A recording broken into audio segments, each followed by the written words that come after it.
This video is not a suggestion to open any specific type of account or buy any specific stock.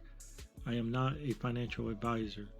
It is simply based off of things I've done in my personal life in the past. Now that I figured out how I was going to fund the business account and I had the broker account opened, I had to review how I was going to write the calls and sell the puts. Now understand that the Chatman Bow, I did do cover calls and cash secure puts. The business itself could actually be any business at the time that a person is doing. But for me, it was cash cover calls and cash secure puts within a broker account. Also, when it comes to options, there's many different strategies a person can use. You will have to do your research and find out what is the best strategy that works for you. After the account was open, the first thing I needed to do was fund the account. To do this, I went and hovered over accounts. Once I hovered over accounts, I would come down to transfer and payments. There were different options on how to transfer money into my account. I used the online transfer, cash between internal or external bank accounts. I linked my bank account to Charles Schwab and just clicked on online transfer.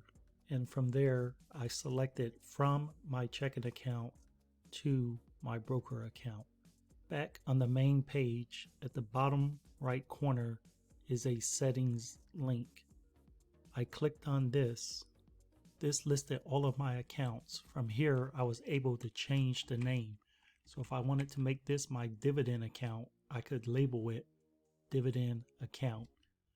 But this one was my trading account, the ones that I did the calls and puts in, so I labeled it trading. But from here, I was able to rename any account, whatever name I wanted to make it. Once my account was funded, I knew I had to buy stocks in order to do the calls. So the first thing I did was I came and hovered my cursor over trade. Once on trade, I came down and clicked on stocks and ETFs. It brought up an order page. For this example, I'll do Tattoo Chef. I chose the action to buy, and in order to do calls, I knew I needed 100 shares. So I entered a quantity of 100. Under the order type, I just put market. Looking at Tattoo Chef, I could see that it was at $16.32, and a total of 100 shares will cost me $1,633. Once I had the order, I clicked review. Once it gave me the review, I placed the order. It gave me a confirmation that the order was received. Now that I owned 100 shares of the stock, I hovered over trade and I went to options and chains.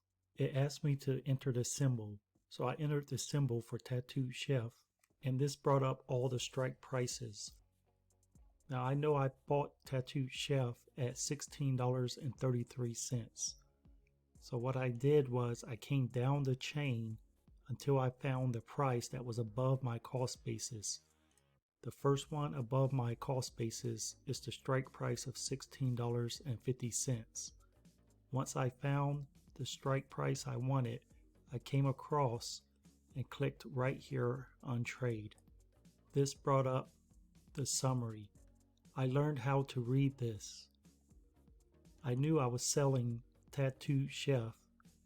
This expiration expired on the 19th of November, and it was for $16.50 strike price.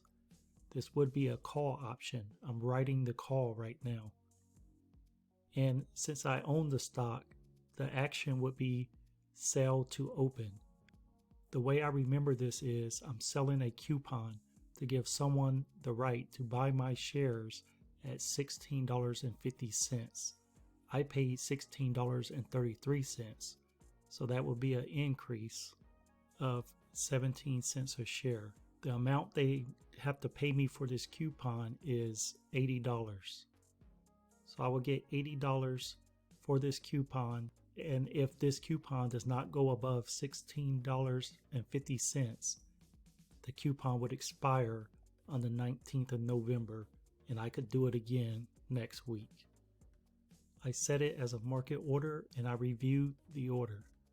The review told me I was selling to open one contract of Tattoo Chef that expired on the 19th. It was a $16.50 strike price, and it was a call option that I was selling at market, and I would receive $79.35 after a 65-cent commission. I reviewed and placed the order. And that's how I went about selling calls over and over and generating money. If it hit the strike price, I gained money from the capital gain of buying the stock to whatever the difference was of the strike price. And I also gained the premium, the amount the person was paying for the right to buy that stock.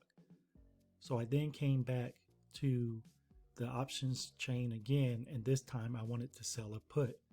I can see right up here at the top, calls were on the left and puts were on the right. So looking at Tattoo Chef at $16.36, I was able to look here on the right. I understood on the left, I was selling a call. I had 100 shares. I wanted to sell them at $16.50 above my cost basis.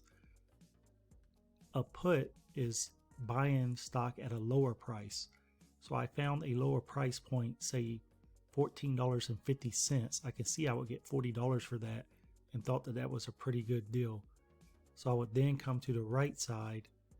Once I found the one I wanted, I came to the right side and clicked on trade, this time selling a put. I would sell Tattoo Chef. Expiration would be the 19th. It would be $14.50, and it's a put option. This time, meaning if it dropped below $14.50, I would buy 100 shares at that price. Everything else was the same. I sold to open, a quantity of one, and at market. So the only difference was this, puts and calls. If it's a call, it means I already own it and I needed to sell it. If it was a put, it means I didn't own it yet and I was trying to buy it at a lower price. I got a premium, $40.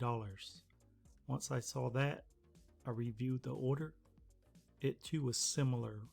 I was selling to open one contract of Tattoo Chef that expired on the 19th for $14.50 strike price. This time it was a put option and it was at market. I reviewed and placed that order. When I first started, especially after every time I bought or sold a put, I would come here to the transaction history and see how much I made that day. So today, with just those two transactions, I made $87.35 and $39.35. So I made a total of $126.70. I got pretty excited about that. Selling these calls and puts had their ups and downs. I've learned a lot throughout the time doing it. It is a learning process, and like I said in the beginning, there are multiple strategies when it comes to options. You would just have to find out which one is the best for you. In the next video, I'm going to get into some of the books I've read on investing.